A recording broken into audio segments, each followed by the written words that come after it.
School districts across our region are asking voters for money to improve security.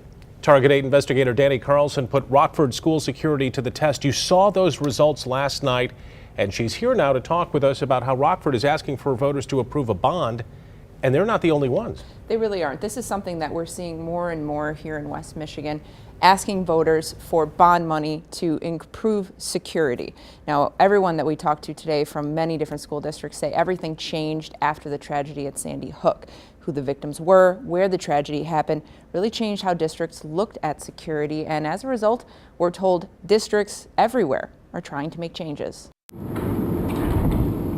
Our security test of the Rockford Public Schools pointed out several of them had some work to do. It's important. It's a constant, ongoing process to make sure that we test our security, and then if we find weaknesses, we make those corrections. Rockford is one of several districts in West Michigan asking voters to support bonds to make schools as safe as possible. In Rockford, if the bond is approved, a big part of the money raised would go towards redesigning the front of every school building so visitors would have to be buzzed in. Also, they would add more security cameras and make first-floor windows of every building in the district shatterproof. I don't think any public place is 100% fail-proof. Fail-safe. I don't think you can make that claim in a movie theater, in a mall, and wherever. But in fact, we have to continue. The key is we continue to work hard to provide a safe environment.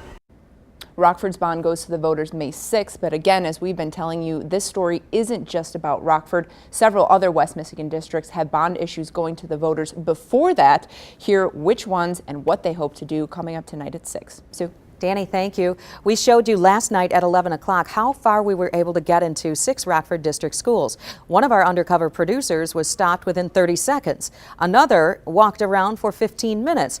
We talked with Rockford Superintendent Dr. Mike Scheibler this morning on Daybreak, and he tells us that changes have already been made to prevent this from happening again.